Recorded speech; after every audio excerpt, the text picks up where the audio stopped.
us welcome presenter Mr. Wee.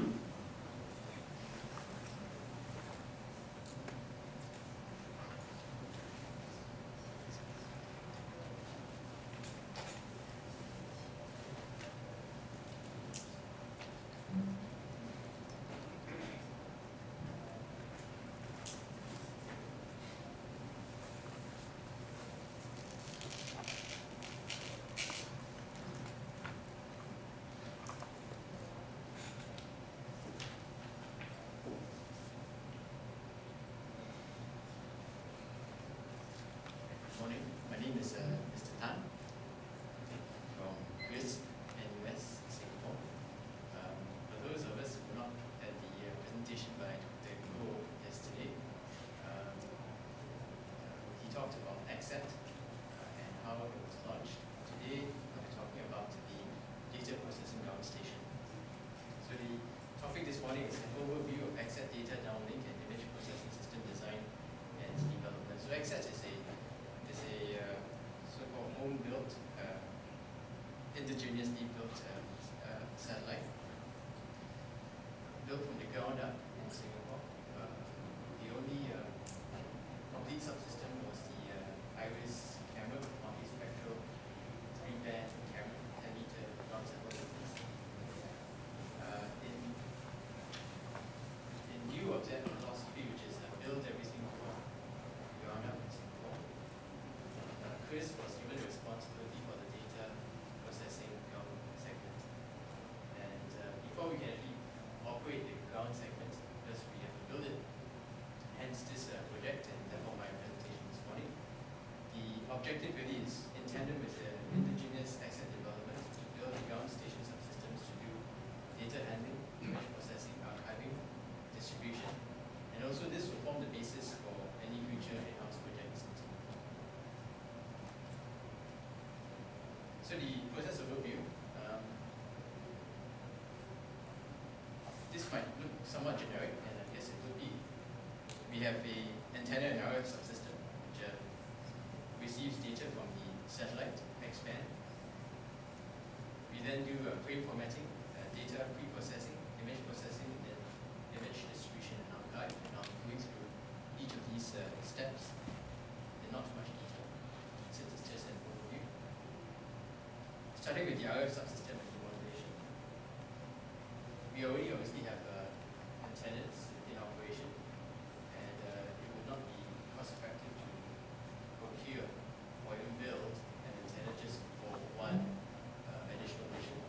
So for ACRS, we wanted to make use of the multi-mission capability that we have with Chris.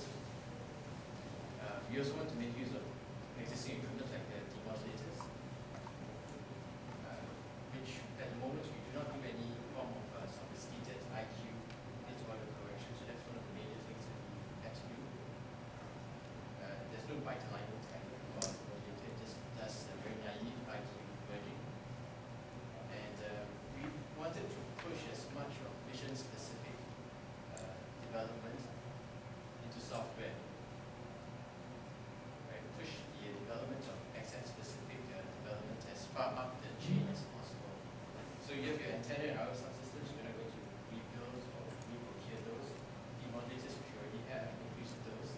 At the end of the RF chain, you have bits, I and Q bits merged and deposited into a direct ingest system, awaiting ACRS-specific processing.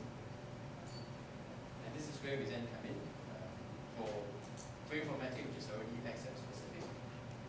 What we need to do is to identify conditions of I and Q bits swapping, bit flipping, and because the data comes down QPSK modulated, there are 8 possible combinations, variations of I and Q bit combinations, which we need to search for.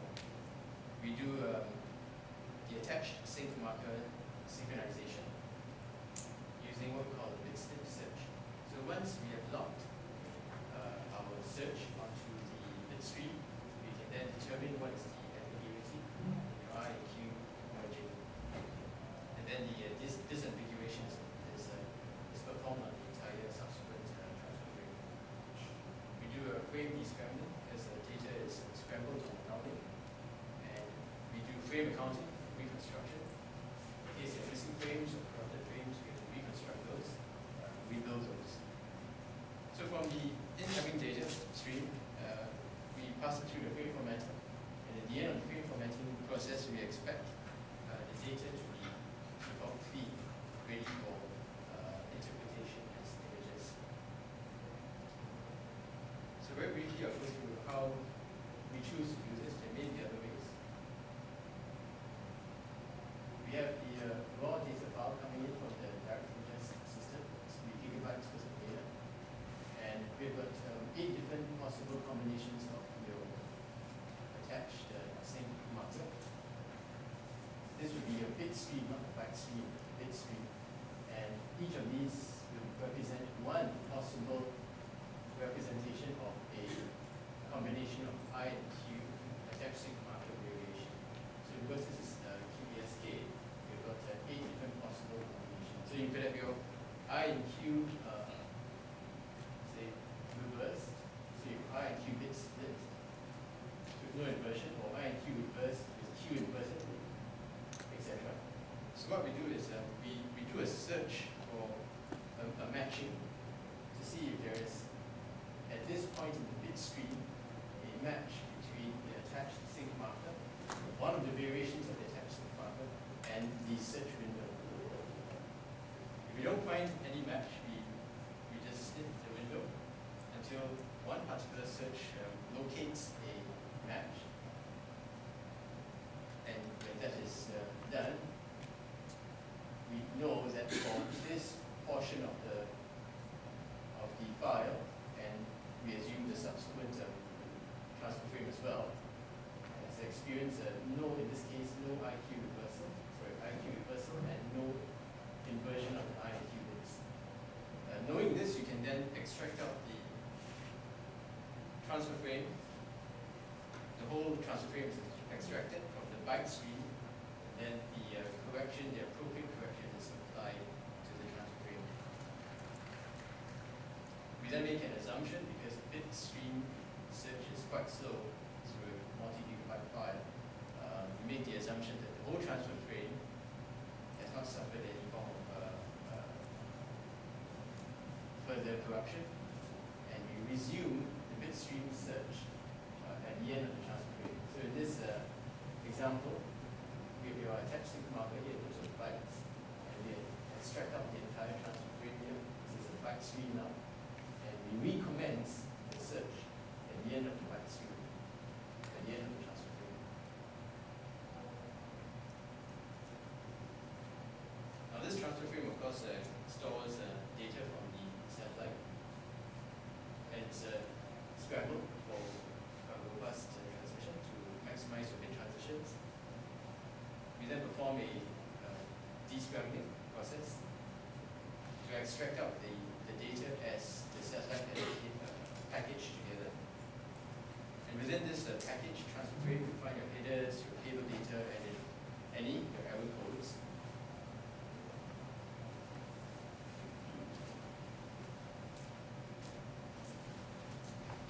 We do not discard any of the information that comes down to us. The payload data and the headers are then passed through a frame accounting process, because we want to ensure that every frame that comes down is either, if it's missing, it's at least accounted for and it's known to be missing. And it is deposited into a raw payload data file. And if the headers don't match up, maybe the timing is off or the running number doesn't run properly, we then reconstruct the missing frames and reinsert them into the raw payload data file. So at the end of this frame formatting process, you can expect that you have a file that is based upon the raw data, but has been cleaned up, missing frames are accounted for, and is ready for pre-processing. So we have covered this, data coming from the satellite coming down from the expand system. We've done frame formatting, now we do data pre-processing. So we take the frame formatted data, and ACRS has multiple payloads. we start to sort out the payloads. Each of the payload frames would have its own subheaders, and based on those subheaders, you'll be able to identify which payload it came from, and who will be the interested party in those payloads. If it's the iris payload, which is the multispectral camera payload, we would then have a separate processing chain to remove striping, to do dark current compensation. We have a poster on this, it was presented yesterday, but I'll go through this in brief here this morning.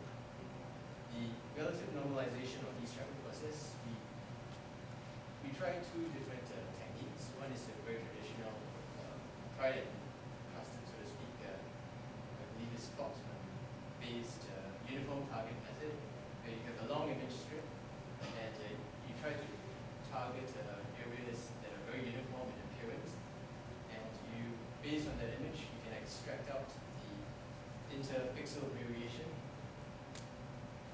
and based on that extracted interpixel variation, you can then apply a correction. This requires you to be able to target areas that are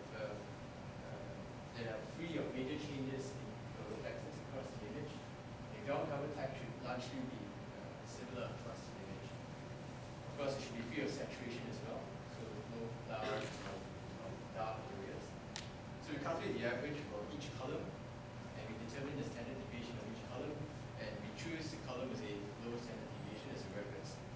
With access due to light leakage into the optics, we try to avoid areas towards the left or right of the image so that you get one that has a cleaner pixel, so to speak. And we extract it across the frame, and then we apply the correction. I believe in Spot they do one for the upper brightness levels and one for the lower brightness levels. At this point, we, for except choose just to the 140 to 50 visual number values. And we choose to revise this as we go on. The other type of destructing technique that we are exploring is the matched cumulative histogram method. The assumption in this method is that over a long period of time, each sensor element is exposed to the same distribution of radiances.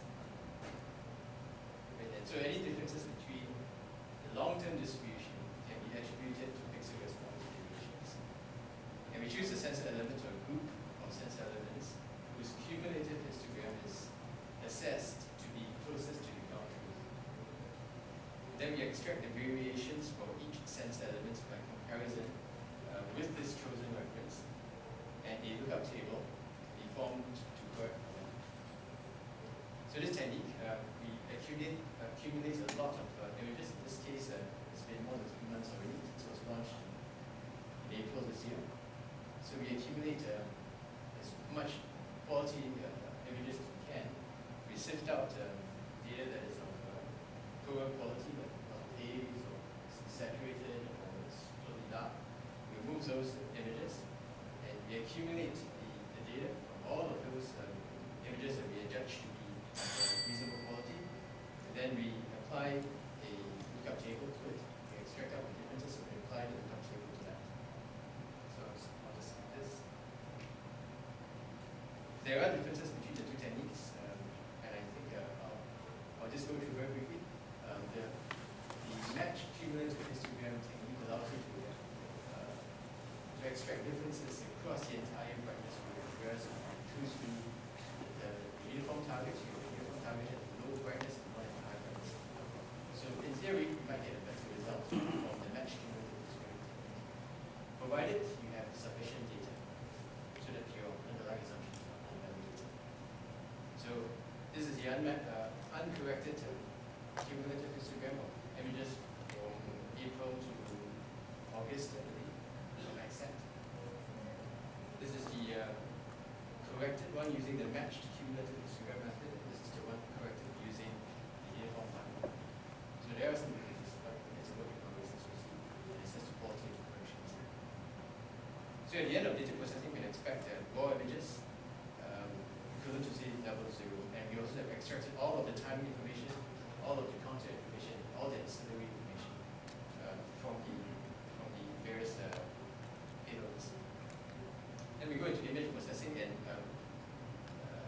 Center Director, Mr. Ko, went through a presentation yesterday to detail how this is done using ground control points, or the neighborhood points, so to speak. The objective really is to produce full color, full resolution images that can be stacked together, that are band registered, and with full pointing knowledge as well. Now for system design considerations, satellite programs, they do live for some years. They don't live and die in months, hopefully. I expect it to last in 5 years or longer. So one of the objectives really is to build software components, functional components that are atomic in nature. You can script together, you can bind them together, you can stitch them together, and allow for further reuse. Also, we're going to avoid using platforms with a high weight of upgrades and patching, etc., so that we have a collection of functionality that can be reused in years to come. For this to happen, we've chosen Linux and C++ to develop our software. So future work, we will continue to work on image quality improvements, improving automation. As it stands now, the only operator in the loop comes in at the start where we do tasking, and where we do antenna scheduling, and where we do ground control point installation. The rest of the processes are fully automated. So operationally, we want to increase our operational tempo and deploy it to monitor fire as well as environmental monitoring. So in conclusion, this project has exercised many areas of Chris's capabilities. One, it doesn't get exercised very often. This is when we've done ground station system development. So this project allows us to exercise that area as well. Thank you. And any questions, please? Tim, probably with one question from the audience. And then one.